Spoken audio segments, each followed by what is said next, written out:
Hey, welcome to Half the Battle. It's been a long time, but today we're going back to the Special Missions comic series and we'll be taking a look at Issue 8, Ambush.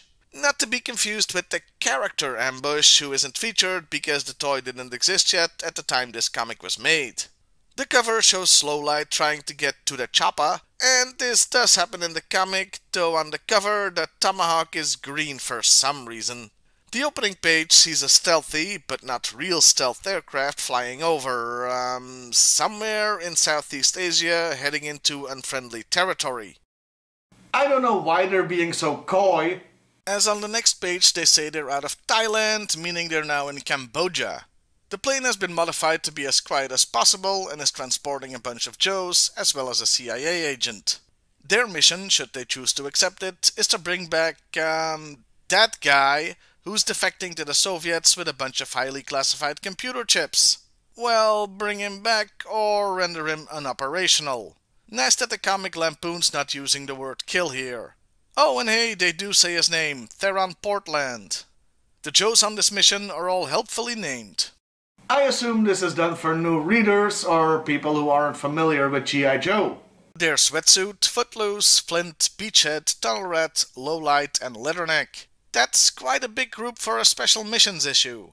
They perform a low altitude drop, which I've been assured is quite dangerous.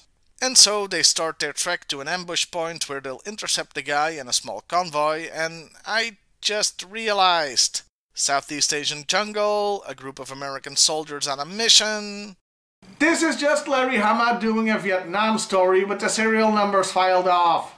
Anyway, they come across an empty village, and it's empty because the government killed all the villagers. Oh good, a field full of skulls.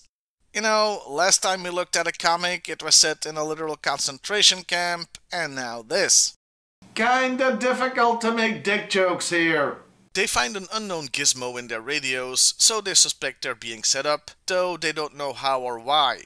Oh, and it wouldn't be a story with Leatherneck if he didn't bitch about something, in this case the food. They arrive at the ambush site and set up. And wait. And wait. And wait. By the way, this is as good a time as any to point out Footloose doesn't look much like his toy. I'm guessing that's because the figure is such a generic looking soldier guy, they figured they'd make him look more unique in the comic. The heat is getting to them to the point Footloose thinks he's hearing things, but he actually is. He's hearing singing, in fact. It's a kid riding his buffalo down the road, pretending he's having an adventure. This isn't gonna end well, is it? As if on cue, the convoy with the defector arrives, and it's quite a bit bigger than intelligence had suggested. That's what she said. There, managed to get a dick joke in there after all.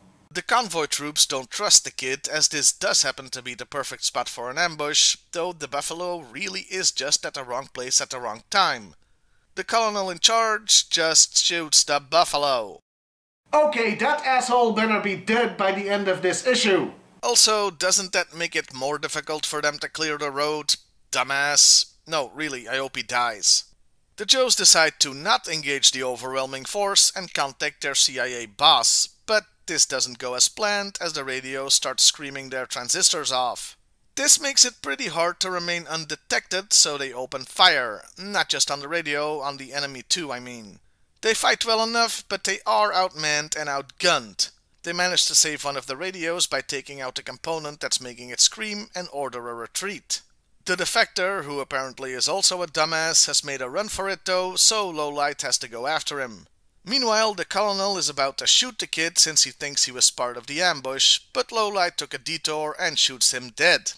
Good! Still, seeing the kid can just get another buffalo is kinda naive. Like, his family's poor, dude, so I doubt they can afford a new one. The rest of the Joes make it to the extraction point and call in a tomahawk, though how that thing got there I'll never know, since it took a stealthy plane at night to get them there in the first place. And just as they're leaving... Hey, whatever happened to Nobody Gets Left Behind? Lowlight just barely makes it back, and the scene looks much better on the cover. They naturally want to have some words with the CIA guy. Angry words, in fact, but the others have already gotten him to spill the beans. They were indeed set up for failure. The CIA knew Portland was gonna defect, and they were counting on him taking the chips as they contained the virus to disable any computer they were put in. They were also counting on Lowlight not doing his job, seeing his psychological profile indicated he wouldn't shoot an unarmed man, and he didn't.